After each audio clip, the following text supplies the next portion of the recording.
হয়, নমস্কাৰ। মই পলাশ প্ৰিয়ম আৰু আজি আমাৰ বিহালী সংবাদ অসমৰ এই বিশেষ অনুষ্ঠানৰ মাজত আমি আজি এগৰাকী বিশেষ ব্যক্তিক, তেখেত বিহালীৰে সন্তান, তেখেতে কৰ্মসূত্ৰে অসমৰ বিভিন্ন ঠাইত তেখেতে ঘূৰিছে আৰু তেখেতক আজি আমি চিনাকি দিব বিচাৰিছোঁ বিহালীবাসী ৰাইজৰ ওচৰত। তেখেত এগৰাকী প্ৰাক্তন খণ্ড উন্নয়ন বিষয়া। তেখেত বৰ্তমান বিহালীত আছে, বিহালীৰে সন্তান যিহেতু। তেখেতক বহুতে চিনি নাপায়। তেখেতৰ নাম হৈছে জ্ঞানন্দ চৰকাৰ আৰু তেখেত মোৰ এই অনুষ্ঠানৰ মাজত আছে। আজি তেখেতৰ পৰা কিছু কথা জানিম, তেখেতৰ জীৱনৰ কিছু নজনা কথা জানিবলৈ চেষ্টা কৰিম, লগতে আপোনালোককো আমি জনাবলৈ প্ৰয়াস কৰিম। প্ৰথমে আপোনাক আমাৰ এই অনুষ্ঠানলৈ স্বাগতম জনাইছোঁ। ধন্যবাদ। হয়, প্ৰথমে আমি জানিব বিচাৰিম আপোনাৰ পৰিচয়টো, আপোনাৰ সম্পূৰ্ণ পৰিচয়। মই জ্ঞানেন্দ্ৰ চৰকাৰ। হয়, মোৰ শিক্ষা বিহালীতে নতুন ৰৌমাৰী প্ৰাথমিক বিদ্যালয়তে আৰম্ভ হৈছিলে আৰু হাইস্কুল মই পঢ়িছিলোঁ জনতা হাইস্কুলত। সেই সময়ত ইয়াৰ ৰাস্তা ঘাট বহুত বেয়া অৱস্থাত আছিলে। আমি তাৰ কাৰণে নতুনকৈ এখন হাইস্কুল ইয়াত প্ৰতিষ্ঠা কৰিবলৈ চেষ্টা কৰিছিলোঁ আৰু মই যেতিয়া BA পাছ কৰিলোঁ, BA পাছ কৰাৰ পিছত 81 চনত জয়মতী উচ্চ ইংৰাজী বিদ্যালয় প্ৰতিষ্ঠা কৰিবৰ কাৰণে আমি ৰাইজৰ সহযোগ ল'লোঁ আৰু জয়মতী উচ্চ ইংৰাজী বিদ্যালয় প্ৰতিষ্ঠা কৰি মই তাতে শিক্ষকতাও কৰিলোঁ। শিক্ষকতা কৰি থাকোঁতে যিহেতু প্ৰধান শিক্ষকজন BT লাগে, তেতিয়া এতিয়া BEd কয়, BT লাগে, গতিকে মই BT পঢ়িবলৈ গুচি গ'লোঁ। BT কমপ্লিট কৰাৰ পিছত মোক এমপ্লয়মেণ্ট ডিপাৰ্টমেণ্টৰ তৰফৰ পৰা কল কৰি মোক চেণ্ট্ৰেল স্কুল মিছামাৰী কেন্দ্ৰীয় বিদ্যালয় 1ত মোক পষ্টিং দিলে টিচাৰ হিচাপে। মই তাত টিচাৰ কৰি থকা অৱস্থাত মই বেংকত ইণ্টাৰভিউ তাৰ আগতে দি থোৱা আছিলে, গতিকে তাৰপিছত মোৰ বেংকত পষ্টিং হয়। মই বেংকত আহোঁ। বেংকত চাকৰি কৰি থকা কালতে মই এমপ্লয়মেণ্ট ডিপাৰ্টমেণ্টত, লেবাৰ এণ্ড এমপ্লয়মেণ্ট ডিপাৰ্টমেণ্টত ষ্টেনোগ্ৰাফী ট্ৰেডৰ কাৰণে ইণ্টাৰভিউ দি থোৱা আছিলে, কাৰণ মই ষ্টেনোগ্ৰাফী ট্ৰেড কমপ্লিট কৰা আছিলে। তাৰ কাৰণে মোৰ পষ্টিং হ'ল। আকৌ মই বেংকৰ চাকৰি এৰি আকৌ ষ্টেনোগ্ৰাফী ট্ৰেডৰ ইনষ্ট্ৰাক্টৰ হ'লোঁ যোৰহাট ITI।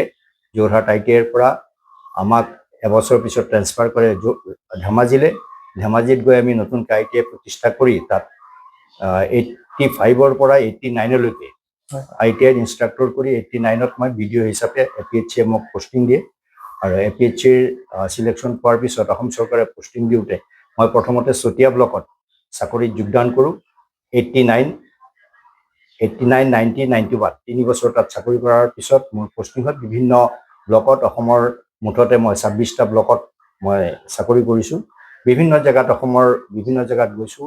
সামাজিক কামবিলাকৰ লগতে আমাৰ প্ৰশাসনীয় যিবিলাক কাম কাজ, সেই কামবিলাক কৰিছোঁ। ডেভেলপমেণ্টৰ কামবিলাক কৰিছোঁ। বিভিন্ন জেগাত গৈ দেখিছোঁ যে অসমৰ যিবিলাক গাঁৱৰ অৱস্থা, সেই অৱস্থাবিলাক যথেষ্ট প'ৰ লেভেলত আছিল আৰু সেইবিলাক ডেভেলপ কৰিবৰ কাৰণে আমি কাম কাজ কৰিলোঁ। ব্লক ডেভেলপমেণ্ট অফিচাৰ হিচাপে মই 89ৰ পৰা 2020 31 মাৰ্চলৈকে কৰিলোঁ আৰু 31 মাৰ্চত 2020 31 মাৰ্চত মই ৰিটায়াৰমেণ্ট লৈ ঘৰলৈ ঘূৰি আহিলোঁ। এতিয়া বৰ্তমান গাঁৱৰ বিহালীৰ যিসমূহ সামাজিক কামৰ লগত আপুনি জড়িত। মই সামাজিক কাম হিচাপে মই আচলতে মই যেতিয়া BA পাছ কৰি 81ত যেতিয়া ঘৰত আছিলোঁ, তেতিয়াৰ পৰাই সামাজিক কামত জড়িত। বিশেষকৈ মই সাহিত্যৰ লগত জড়িত। নতুন সাহিত্য পৰিষদৰ শাখা, বটিয়ামাৰী শাখা গঠন কৰাৰ লগত জড়িত আৰু সেই শাখাৰ মই সভাপতি। নতুন সাহিত্য পৰিষদৰ বটিয়ামাৰী বিহালী আঞ্চলিকৰ মই সভাপতি আৰু নতুন সাহিত্য পৰিষদৰ বৰ্তমান মই জিলা সমিতিৰো সভাপতি।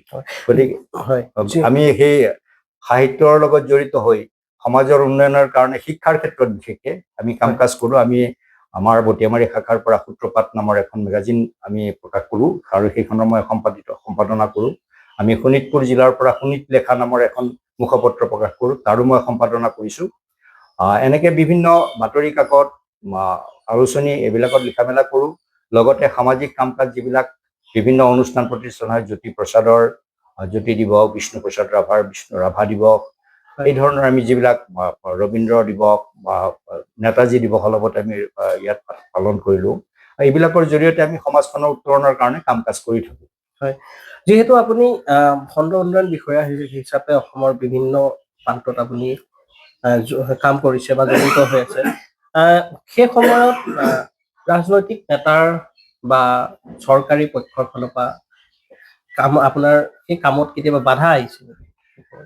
বাধা বা বুলি তেনেকুৱা বাধাৰ বাধা বুলি নহয়, আচলতে হয় কি কিছুমান বাধ্যবাধকতা থাকে। আমি গভমেণ্টৰ যিবিলাক আঁচনি পাওঁ, ৰূপায়ণ কৰিবলৈ যাওঁ, আঁচনিবিলাক ৰূপায়ণ কৰোঁতে গভমেণ্টৰ গাইডলাইন ফ'ল' কৰিব লাগে। আৰু গাইডলাইন ফ'ল' কৰিবলৈ যাওঁতে কেতিয়াবা গাঁও পঞ্চায়ত, আঞ্চলিক পঞ্চায়ত লেভেলত তেওঁলোকৰ সন্তুষ্টিৰ কাৰণে অন্য ধৰণেও কৰাব বিচাৰে, কিন্তু আমি এইবিলাক কৰিব বিচৰা নাই, আমি কোনোদিন কৰাও নাই। আৰু সেইকাৰণে যথেষ্ট মানে তেওঁলোকেও কিছু ক্ষুণ্ণ হয়, কেতিয়াবা ট্ৰেন্সফাৰ কৰাই দিয়ে। সেইকাৰণে 30 বছৰত মই 26টা ব্লকত পোষ্টিং পাব লগা হৈছে। মানে 30 বছৰত 26টা ব্লকত পোষ্টিং পাব লগা হৈছে।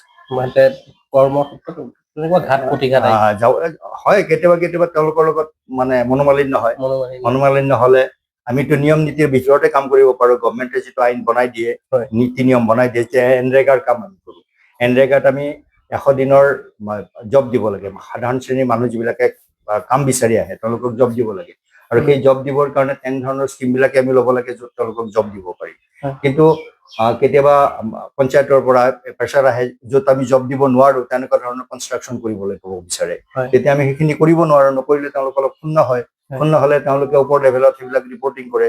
গতিকে সেইবিলাক অসুবিধা থাকে কিছু, কিন্তু সেইবুলি এনেকুৱা নহয় যে আমি কাম কৰাৰ সুবিধা পোৱা নাই। কাম কৰাৰ সুবিধা পাইছোঁ যথেষ্ট, গভমেণ্টে আমাক ছাপৰ্ট কৰিছে, আৰু আমিও যিমান পাৰিছোঁ পাব্লিকৰ ছাৰ্ভিচ কৰিবৰ কাৰণে যত্ন কৰিছোঁ। আপোনাক এইখিনিতে আমি আৰু এটা প্ৰশ্ন সুধো, যিহেতু আপুনি বহু বছৰ ধৰি বিহালীৰ সামাজিক কাম কাজৰ লগত জড়িত বা সমাজৰ লগত জড়িত, আৰু যিহেতু আপুনি এটা ৰাজনীতিৰ দলৰ লগতো জড়িত, বৰ্তমান ৰাজনীতি এটা দলৰ লগতো জড়িত, আৰু যিহেতু বিহালী বিধানসভা সমষ্টিটো এইবাৰ আগতে ৭৭ নং বিধানসভা সমষ্টি আছিল, বৰ্তমান ৭১ নং বিধানসভা সমষ্টি সংৰক্ষণৰ পাছত SC অনুসূচিত জাতিৰ বাবে এই সমষ্টিটো সংৰক্ষণ কৰিছে, আৰু আপুনিও এগৰাকী অনুসূচিত জাতিৰ লোক। আপুনি যিহেতু জড়িত সামাজিক কাম কাজৰ লগত, যিহেতু সমাগত বিধানসভা নিৰ্বাচন, আপোনাৰ এনেকুৱা মন আছে নেকি যে আপুনি ৰাজনীতি পথাৰখনত ভৰি দি ভৱিষ্যতে বিহালীৰ হৈ কাম কৰাৰ ইচ্ছা? হয়, মই যেতিয়া ৰিটায়াৰ হৈ আহিলোঁ, ৰিটায়াৰ হৈ অহাৰ পিছতো 2020ৰ পিছতো কোভিডকালীন পৰিস্থিতিতো মই কিছু সামাজিক কাম কাজত জড়িত আছিলোঁ।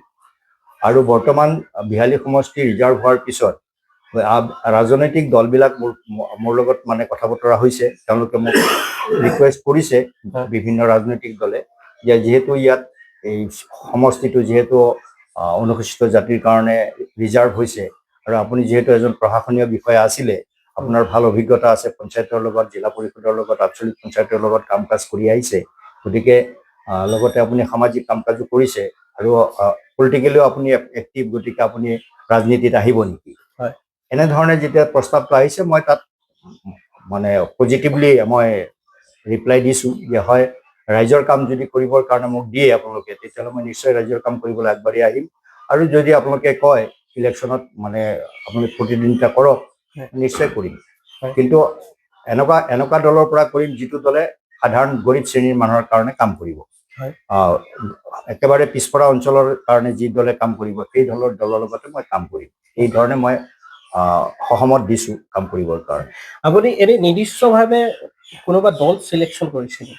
মোক মানে CPI MLA তেখেতসকলে মোক তেওঁলোকৰ অফিচত মাতি নিছে, মাতি নি তেখেতসকলে মোক কৈছে যে আমাৰ দলৰ পৰা আপোনাক যদি আমি কেণ্ডিডেট বনাওঁ, আপুনি ইলেকশ্যনত প্ৰতিদ্বন্দ্বিতা কৰিব নেকি?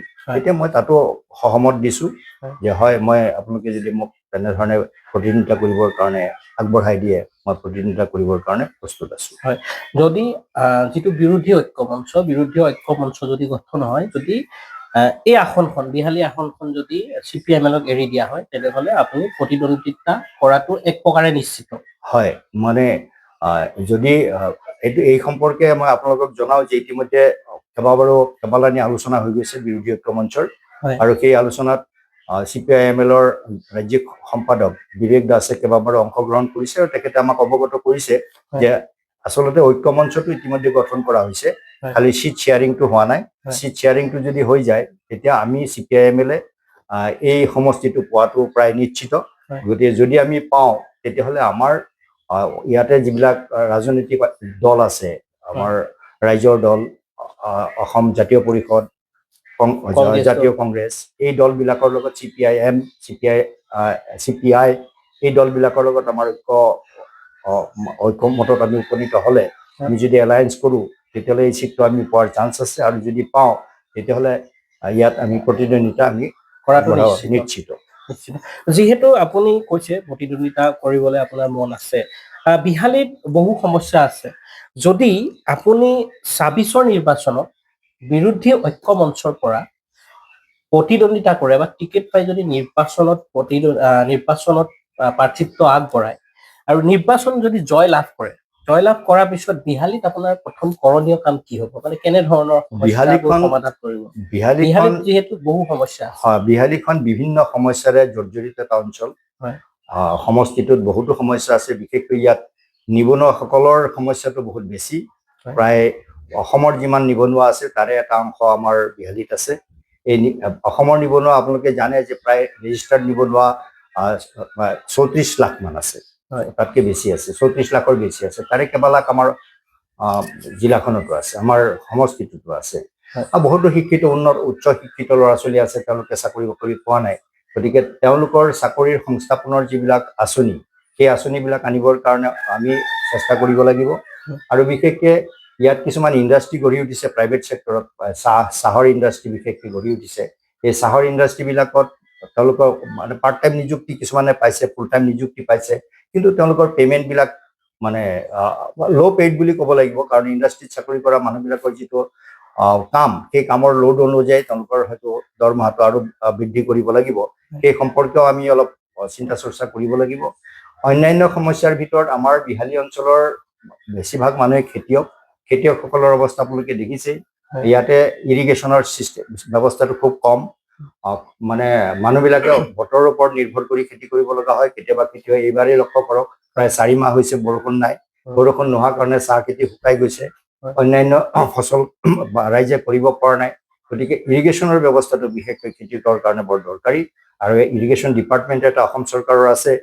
আমাৰ ইয়াত ইৰিগেশ্যনত তেনেকুৱা ডাঙৰ প্ৰজেক্ট নাই। ভৱিষ্যতলৈ যদি সেই প্ৰজেক্ট কৰিব পৰা যায় তেতিয়াহ'লে খেতিয়কসকলৰ যথেষ্ট সহায়ক হ'ব। গতিকে সেই কামটো আমি কৰিব লাগিব।